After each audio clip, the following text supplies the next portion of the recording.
कामचोर देवरानी। एक बार की बात है, सुषमा अपने पूरे परिवार के साथ खुशी खुशी मोहन नगर में रहती थी। उसकी 2 बहुएं थी, पल्लवी और शिवानी। एक दिन दोनों बहुएं रसोई में काम कर रही होती है कि तभी उनकी सास सुषमा उन्हें बुलाती है।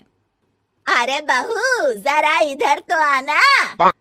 शिवानी, जरा जाकर देखना सासू माँ क्या कह रही हैं। दीदी आप ही देख लो ना जाकर, आपको भी तो सुनाई दे रहा है। अरे मैं आटा गूंद रही हूँ ना, तुम चली जाओ। हाँ तो मैं भी तो सब्जी काट रही हूँ ना दीदी। अरे बहू जल्दी आओ। ओह, ये तो जाएगी नहीं, मैं ही जाकर देखती हूँ कि क्या करना है। पल्लवी सुषमा के कमरे में जाती है। जी मम्मी जी, क्या हुआ? शाम को घर पर कुछ मेहमान आने वाले हैं, तो तुम अच्छा सा खाना बना लेना बहू। ठीक है मम्मी जी, आप बता दीजिए क्या क्या बनाना है और कितने लोग आ रहे हैं।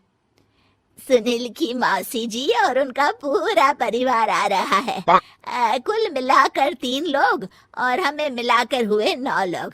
तो अभी से ही तैयारी करना शुरू कर दो। और हाँ, घर की सफाई भी कर देना, हाँ अच्छे से। जी मम्मी जी, सब काम हो जाएगा, आप चिंता मत कीजिए। पल्लवी शिवानी को घर में मेहमान आने वाले हैं इसके बारे में बताती है।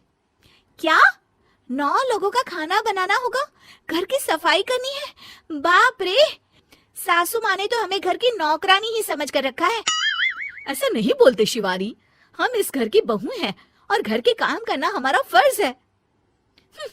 दीदी तो है ही सासू माँ की चमची, जब देखो सासू माँ सासू माँ।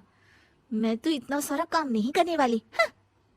शिवानी कपड़े लेकर गमला साफ कर रही होती है और चक्कर आने का नाटक करने लगती है।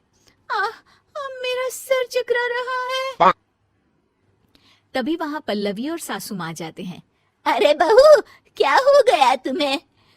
मम्मी जी, बहुत तेज सर में दर्द हो रहा है।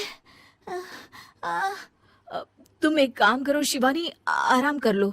नहीं नहीं दीदी, घर में मेहमान आने वाले हैं, मुझे आपकी मदद करनी चाहिए। अरे कोई बात नहीं शिवानी, तुम आराम कर लो, मैं सब काम कर लूंगी। ठीक है दीदी, अगर आप इतना कह रही हैं तो आराम कर लेती हूँ। शिवानी आराम से अपने कमरे में मैगजीन पढ़ रही होती है। इसे कहते हैं आराम की जिंदगी। इतना सारा काम। चलो सारा काम खत्म हो गया, शिवानी को देख आती हूँ। शिवानी अपने कमरे में ईयरफोन में गाने सुनते सुनते सो जाती है और उसके साइड में मैगजीन भी रखी होती है। पल्लवी वहां आ जाती है और वो सब देखती है। ओहो, तो मतलब सब काम चोरी का बहाना था। अभी बताती हूँ इसको। घर का सारा काम मुझे करना पड़ा और ये महारानी यहाँ मैगजीन पढ़ रही है, गाने सुन रही है। पल्लवी रसोई से एक प्लेट और चम्मच लेकर आती है और शिवानी को थाली बजाकर उठाने लगती है। शिवानी अचानक से उठती है।